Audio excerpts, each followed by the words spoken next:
What's going on out there? It's November 30th. I'm Frank Curzio, the Wall Street Unplugged podcast, where I break down headlines and tell you what's really moving these markets. It's an interesting day today. The markets come down a little bit, but big story is Powell's speech. He's going to be speaking at the Brookings Institute.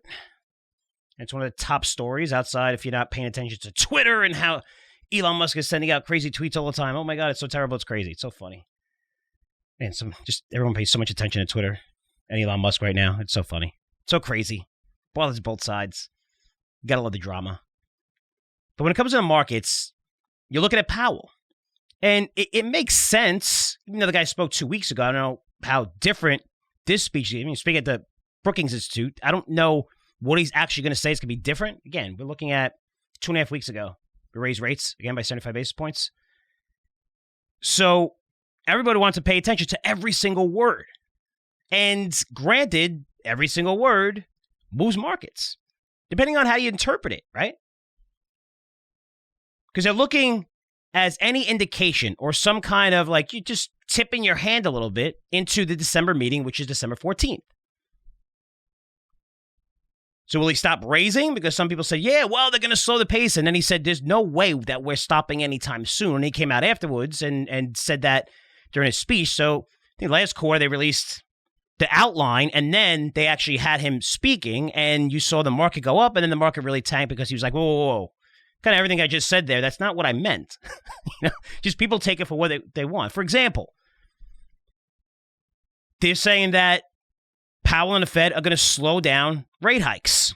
Now, what does that mean? Some people say it's a pivot. It means it's going to stop.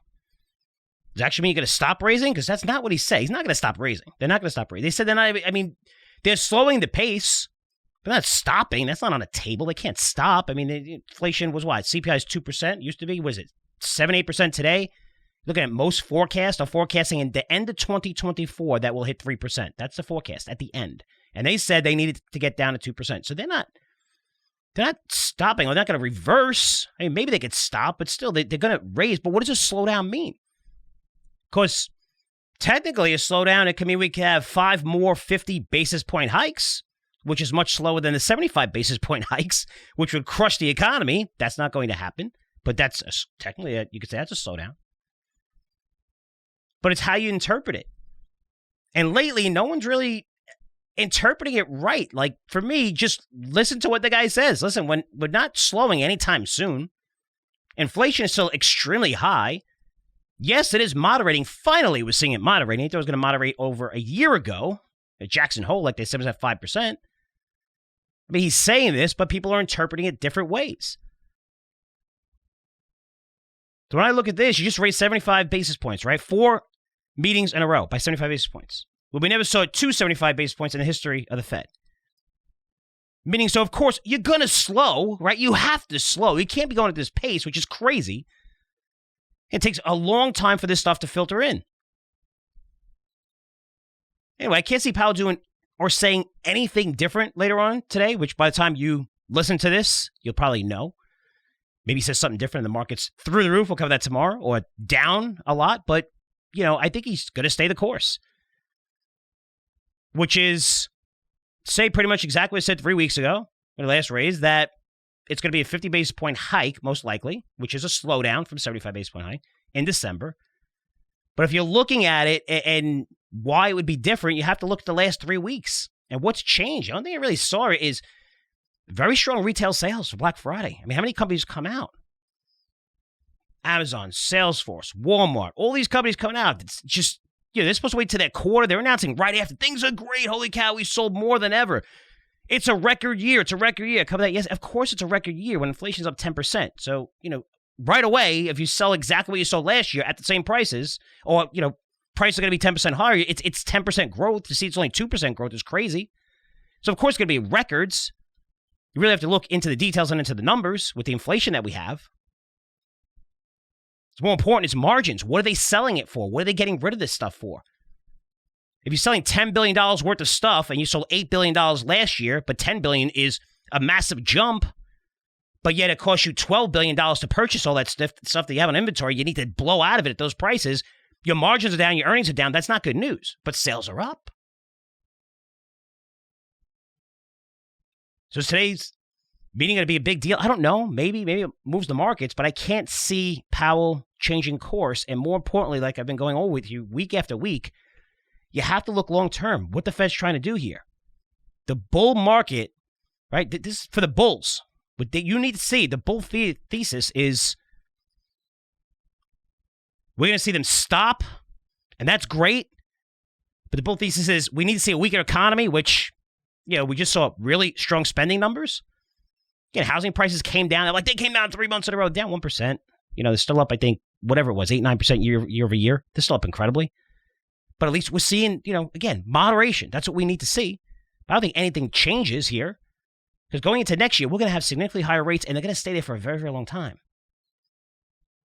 While the Fed is actively and aggressively removing liquidity from the market, shrinking its balance sheet. That's going to be all next year, no matter what. They're not reversing course. So yes, this could be a trading opportunity, but let's see. But if you're a bull, you shouldn't be happy at record retail sales. You should be seeing that come down. Going to see the jobs numbers come out. Let's see how that looks. Again, if they want millions of more people to be unemployed, that's the bullish case. We need to see millions of more people lose their job. Isn't that incredible? That's the bullish thesis on stocks. Because they need to see the unemployment rate go higher before they really could say, okay, we're stopping and we're going to stop for a while and then wait and see. Because I don't see stopping in the cards until March. Okay, it's going to be data dependent, but I mean, unless we see a significant slowdown, which is going to crush earnings. But let's see what he has to say, and this is the big news. I don't think it's going to be any different from what he said a couple weeks ago. I also want to talk about Bitcoin and Ethereum. You look at Bitcoin topping 17,000 again, which I think is kind of crazy.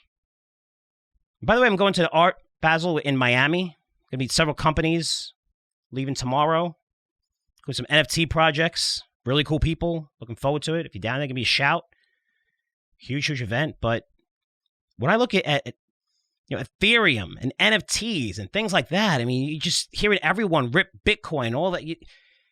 Bitcoin hitting 17,000. I want you to think about this. To me, it's kind of crazy. Since it was around 19,000 in July. So, and this is 19,000 even before July. It was 19,000 in June, right? If you look at the chart. And then July was 3 Arrows, which is a big blowout. Then Celsius, those are the bankruptcies.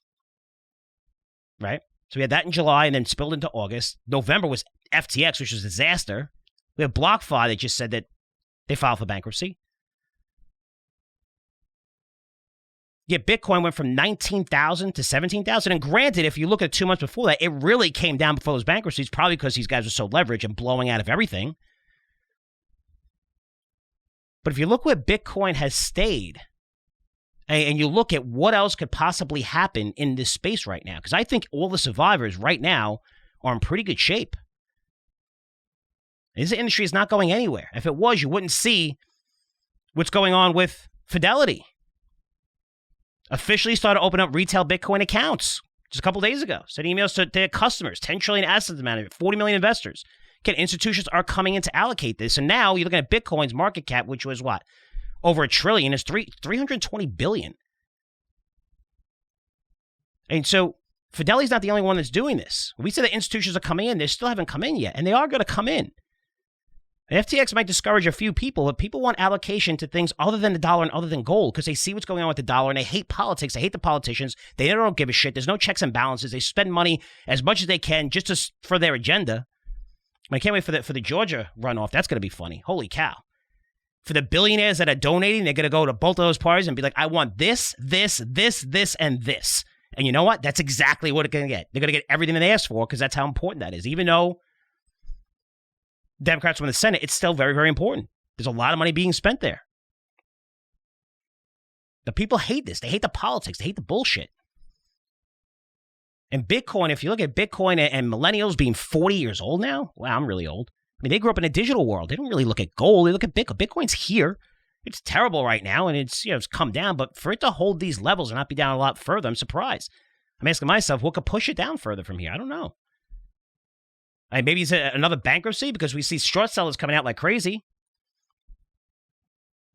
It's not hard to come out short against this industry, but they're coming out against good names like Coinbase and Silvergate.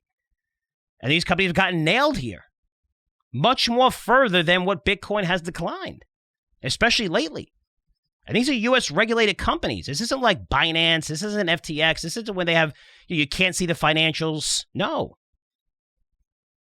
They must show their assets, their balance sheets. U.S. regulated companies report their numbers every single quarter, have analysts deeply covering these stocks. Could there be something under the hood or someplace else? We saw that during the credit crisis that they're able to hide things. But right now, these companies are being more transparent than ever. Their CEOs are going all over the media saying, ask me whatever you want. I mean, take Silvergate. We have big name short seller Mark Hodes who's saying it's a fraud, which he claimed that FTX was a fraud and a good track record of being a good short seller. So he says he's got a big position in it, which he disclosed. And he says, I'm quoting here with Silvergate, he goes, it's crazy. And he put this thing out saying that FTX exposure is only $1 billion of deposits. If there's a run on the bank and the U.S. government wakes up and started kicking the tires of this bank, they're going to realize they have no know your customer process on their system right now, and they have no anti-money laundering on right now because FTX is a criminal operation cut and dry. That's what he said. So he's also said that on Twitter that, I'm quoting, that Sam Bankman-Fried admitted on record that funds meant for FTX were wired to Alameda because FTX didn't have banking access. So it seems to be a matter of time before regulators tape off this crime scene. He says, but if this happens to be true, and he's claiming he knows things that are not on the books, then, look, SI, could they go under? I don't know. But for me, when I'm looking at it, and it's, you have to look at, these are U.S. regulated companies. FTX is a different story. You ask them and they'll give you different answers. You have no idea what's going on. These guys have to disclose every single number, every single thing. So when I see some of the arguments that he's making here, I don't understand about know your customer, and I don't understand about, the anti-money laundering, and more important, just the wire transfer. I don't understand. Like if that's a short thesis. Because if I have assets at Bank of America through Curzio Research and I tell Bank of America to wire money to one of my subsidiaries, I'm not sure what the problem is. Bank of America would not be held liable for that, even if my subsidiary was a sham, because as Alameda has the banking credentials, which are needed to get a wire, right? So I don't understand how that impacts Silvergate. If FTX has an account, that, again. But I'm not sure I understand that thesis. I would love to get him on here to see if he explains, because I want to get this story right. I want to see. This is how we made a ton of money on. We did very, very well on in our crypto portfolio. Again, a lot of things are getting crushed, to be fair, just like everything else in crypto. But that was when we sold out of and did incredibly, incredibly well. I believe in the single digits or close to that, but we did very, very, very, very well in it. And this stock was trading at $225, 52-week high, and it's now at $25. And he's pounding the table at $25. And this is his thesis. So I'm not sure how the wire transfer, but now let's go into KYC, because I'm not sure if Cohodes understands what this is. I do, because my investors had to go through this process 3 times with our Curzio equity owner security token. That's what you do with security tokens. You have to go through all of these processes. And you're supposed to do it even through utility tokens. You have to know your customer, anti-laundering. You actually have these checks on when you open a regular brokerage account.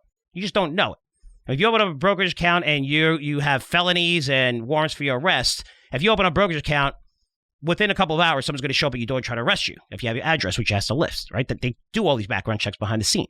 But they make it very specific, like this is what you need to do, especially in crypto, right? This way you avoid money laundering and all this bullshit. So you have to know your customer. So we had to do it when we started to securitize, when we first raised money. Then again, we went to Merge Exchange, International Exchange, and then we said we want to be on a U.S. exchange, T0, and then they had to do it again. And we were pissed because it's the same people going through the same process, but, we're like, hey, this is what you have to do. This is the process. That's fine. But anyone signs up to T0 right now, if you sign up and say, well, Frank, I want to buy your token, I want to buy your company, it gives you a direct equity stake in our company, just like a stock does, and I want to buy it, you go to T0, they're going to do these checks. They automatically go through that process. But thank God, with crypto, and now it's a very quick process. It could be 15 to 30 minutes, sometimes even less. 2 years ago, it took 2 to 3 days. It was a real pain in the ass. They had to go through this stuff. But anyway, when we look at KYC, and I want to bring this up here, because he's saying that KYC that FTX basically doesn't have the KYC and they're not checking their customers, or Silvergate's not checking their customers with KYC and AML, anti-money laundering processes. KYC, when I look at it, this is what it is. They do an initial due diligence, right? So you have to have executive summary. They do this automated, your company description, target customer, operational needs, reputation. So they'll go through like customer complaints, pending prior litigation, which FTX, every one of its customers who won an FTX platform had to do this. And they were one of the largest. They're one of the largest in the space. They're the fourth largest. The compliance review they have to do, confirm money, registration, licensing, all that stuff. Information, security. Then they do like monitoring and stuff like that, which a lot of these hedge funds, maybe they didn't look too much under the hood or whatever, but for this process, they're looking at one of the largest players and saying, okay, you're good to trade, which everyone was okay with, right? But you're doing all this fraud under the hood of things that you don't know, and he's saying that Silvergate should be held liable, and not only liable, that this is a company that is fraudulent. I don't understand that process. There's not one person and one bank in the world that wouldn't have proved FTX and all their business through KYC. And if you're making this argument, you could make a much, much bigger argument for the 15 large hedge funds that all invested in this company who was supposed to do even more due diligence, because this is an automated process. And we had to go through it. And again, we could be hiding money and stealing things and doing crazy things and easily pass this test. But to say that they're not doing it, or they're doing business with someone who's a fraud, and when everyone was a fraud, a lot of people got fooled. You didn't shut down all the banks that lent money to them, did you? Because you really didn't know what was going on behind the hood, right? They were able to hide it. They were great. They had accountants. Even Arthur Andersen was involved and didn't catch it. One of the big four. There was only big four accounting firms. They were one of the big four. And then, of course, changed their name and changed the industry. Now there's a lot of big names.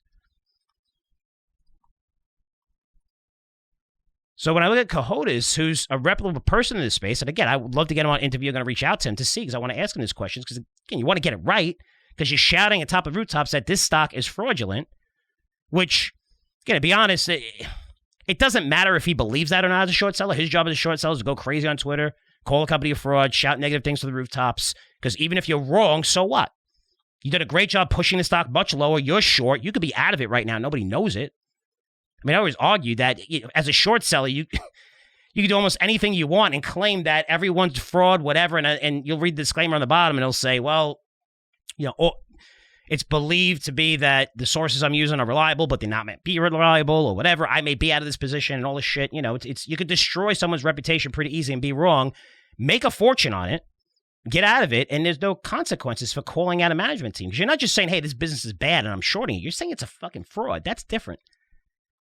So if you're saying it's a fraud, you need to show much more proof than what you've said so far, and I haven't seen it. Doesn't mean he's not right.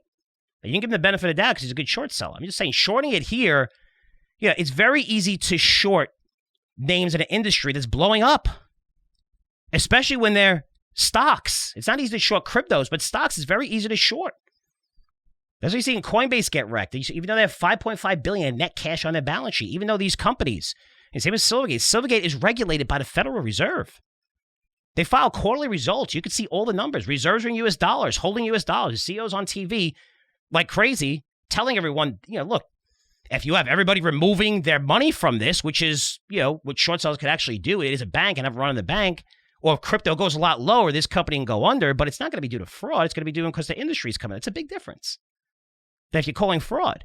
You could say, when it comes to Coinbase, I think when you look at Chanos is shorting Coinbase, saying like, look, the crypto industry is going down. They're going to see less people trading on their platform. It's going lower. I think he's been short for a while. I don't remember him using that Coinbase is a fraud. It's hard to prove a company is a fraud that trades on a New York Stock Exchange. It happens, but it's rare, guys. It's really rare. Fraud, we're talking about. It's a big word. Again, a short seller could throw that word out and there's no consequences. But I can tell you, Bitcoin holds 17,000 and goes higher. I don't know what the risks are for going lower. I'm thinking everyone who owns crypto is going to sell Bitcoin, probably sold it already. But yet you have trillions of dollars that are going to be open to this and able to buy it here. Is it going to be volatile? Of course it's going to be volatile. Take a liquidity out of the system. There's less traders, but a lot of these companies now, even Coinbase, most of their money's institutional. But I look at Silvergate and the CEO. I mean, the SI, they said they have 10% exposure to FTX. So about $1 billion of its $11 billion assets. But I'm not sure where the fraud comes from, but I would love to get this explanation. Because again, could he be right? Absolutely he could be right. But what does he know that nobody else knows and the regulators know and that Federal Reserve doesn't know? And believe me, after FTX, they're ripping those companies apart to make sure that every number is accounted for. I love CZ, but I thought it was kind of funny when he kind of ripped.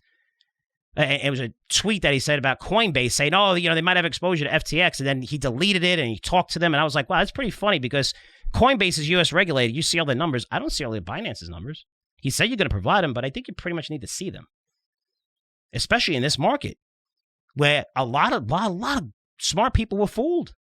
And you can go back and say, wow, I can't believe you saw this. I can't believe this. I can't believe that. That's fine. Everybody comes back and plays Monday morning quarterback. But bottom line, nobody really saw this coming with FTX. Nobody saw it coming. When I look at this and look at crypto, I mean, put together a list of names that are going to be survivors. I'd spend a little money actually buy calls on Silvergate because we hold here and Silvergate comes out, or you have somebody that's huge in the industry and a massive fund come in and say, hey, I analyze these numbers. I analyze these banks. Warren Buffett invests in banks. He hates crypto. So that would be a bad example. But if you get a big name saying, hey, we looked at these numbers and they're good, this thing's going to pop by 200% like nothing. And it'll still be down 60% from its highs. I talk about a $25 stock that was $225. Should have been cut in half? Absolutely. Everything in crypto should have been cut in half. You've seen demand come down, Bitcoin come down. But if you think that this is the end of crypto, are you crazy? I mean, Ethereum, there's a lot of shit out there. We've been very clear on this, saying 90% of this industry I'm looking at is absolute shit. It's garbage. I can't find anything on it. You can't even see the guy's picture for the management team. They have a profile, LinkedIn, no picture. I'm like, what the hell's going on? If you have great ideas, you want everyone to know who you are. You want to be as transparent as possible in this industry. So every company I deal with crypto, I tell they have to be transparent. I need to see your numbers. If you're not showing me numbers, if you're not being fully transparent, goodbye. And this is before FTX. Now, forget it. Anyone's going to invest in these companies needs to see everything. That's why it's important when we have Coinbase and you have Silvergate, or if you have some of these players. If you're doing the right thing, these are the survivors from the dot-com era. The companies that had enough cash on the balance sheet and didn't leverage themselves. Again, people forget when that market crashed, people rip it. The internet's bullshit. It's garbage. I told you it was bullshit for the last 5 years. Even though it went up, we told you. Incredibly overvalued. Really? Because it's still one of the greatest innovative technologies. You still see, you look at streaming. How old is streaming? Streaming's not that old. Social media's not that old. I look at how much we in cloud in the past 8 years. Now look at AI, everything. Faster speeds, faster internet, faster data analytics. So you always see resets in these huge growth markets, what we're seeing. It doesn't mean you throw fraud at it. It doesn't mean like, holy shit, man, this is garbage, I'm getting out of it. Right now is a good time for your aggressive capital to find out the companies that, hey, I think are going to do pretty well. And aggressive capital is say you have $5,000 that you're willing to lose. Because this is an area that you could quadruple this money because, again, if you're a short seller, it's easy to shout from the rooftops and say, oh, Coinbase is done. Silvergate is done. They're horrible. I didn't see FTX. I didn't see BlockFi. I didn't see Celsius. I didn't see any of those CEOs. 3 Arrows, Alameda, go on TV defending their companies. I didn't see any of that. They just freaking went into hiding. But now, you talk about two transparent companies here. And again, if it's fraud, you got to find that fraud. You got to come out with it. Because you're saying the Federal Reserve and those regulators are a bunch of assholes and asleep at the wheel right now because they don't see what's going on. And maybe you're right. And he is a good short sell. But I'd love to have him on and question about this. Because for me, I'm more inclined of buying calls here, risking losing $5,000, knowing I could turn that $5,000 into $30,000, $40,000, than outright shorting the stock here when it went from 225 to 25, based on the two things you said, which I'm very familiar with, KYC, AML. And they're not going to get in trouble for that. Do they have it on another? They have to have it on their clients. It's automatic. They have their Silvergate Exchange Network, which is for institutions who want to buy and sell Bitcoin. They have their reserves in US dollars. They're not trading Bitcoin. They're not leveraged. So could you pick it apart? Yes. Could crypto go down? Could Silvergate go under if Bitcoin goes to 10,000? Maybe, but it wouldn't be because of fraud. So if you believe in crypto like I am, especially like Fidelity is, especially like BlackRock is, especially like institutions where they know Bitcoin's not going anywhere, the whole world is going to be digital soon. In 20 years, everything is digital. I mean, holy shit, how much is digital now? You see digital sales are still going up. I think they were up 40% or something, and mobile sales up to, just getting more and more, right? As we get older and older, everyone is just 100% growing up in a digital world. But Ethereum, NFT, smart contracts, again, I'm going to be in Miami. I mean, some of these projects are made, these are smart contracts. This is your way to validate ownership. You own it. It's on a blockchain. Nobody can do anything. Nobody can touch it. I mean, it's massive. It's massive when you see the opportunities that are kind of come out with NFTs. I'm not talking about JPEGs, and there's going to be a lot of art in the place I'm going. But just gaining access to certain things. And there's lots of great ideas within NFT projects. That's why I want to start a newsletter around this. And yes, you say, well, volume's down. A lot of these things are getting killed because a lot of them are bullshit. I mean, they're basically art pieces that you're going to own. But if you know, NFTs, what's the necessity behind an NFT? Because when people pitch me projects on NFTs, I'm like, what's the necessity here? Just like in crypto. Oh, we're going to be able to store everything in a blockchain, all these files. Well, you can do that for Dropbox for like $6. That doesn't solve a problem. But NFTs giving you special access, eliminating people like Airbnb by creating NFTs around all your houses and real estate and projects and ownership. And saying, hey, I own 5 mansions here, and if you buy this NFT and I'll sell it to 500 people, you have access. You set up the weeks they have access, and it's all on the blockchain. Don't need lawyers, don't need anything. That sounds like a pretty good idea. That's really cool. I save a ton of money. Why do I have to go to other platforms and share my revenue? Simply because you have a good software program. That's why you see money pour into blockchain. That's why you've seen all the major companies investing in the word that's so bad now is the metaverse. Because the metaverse isn't this video game. It's the ownership of your own content for the first time. Your own content digitally for the first time ever. You don't have to build things for Meta or Amazon or whoever, and then they make $50 million off of your idea and they give you a check for $400,000, which a lot of people would take. But you know what? If you created the idea, would you rather get the whole amount? Now you can create these ideas in different worlds and do different things and sell different products. And it's all creativity. Well, all these kids who are under 20, they're all developers now. Hey, look what they do in Minecraft. Look at my kids, your kids, when they sit down, what they do in Minecraft, what they do at Fortnite, where they're building stuff, right? They're creative. They're doing with Roblox. I mean, this is serious stuff. It's not just a video game. Everyone going in and saying, I don't understand. I'm not going to spend my time in the metaverse. You are spending your time in the metaverse. Metaverse basically going on your mobile and going on different applications. This is going to provide a much better experience. You're going to have ownership of your content material. It's going to be more fun. You're not going to be monitored. They're not going to steal your freaking data and sell it to the world anymore, which is crazy. Shouldn't you be getting paid for that? That's why you're on all these social media platforms absolutely for free, because they just take everything from you and sell it to advertisers. Now they're getting crushed because of Apple's privacy policies. But this stuff's not going away. NFTs aren't going away. Ethereum's not going away. Bitcoin's not going away. So you want to find out the companies now, a lot of short sellers, it's easy to come out and just say everything's a fraud, especially when you had how many high-profile bankruptcies in this industry. And it's tough. But you got to figure a lot of leverage has to be out of the market right now. There's going to be more exposure to FTX as we go a little further and more hedge funds. But there's a lot of money on the sideline that wants to come into Bitcoin, that wants to come into Ethereum. And man, at these prices, I'm just surprised. I thought Bitcoin would be at like 12,000, 13,000 now. And it's not. It's holding up.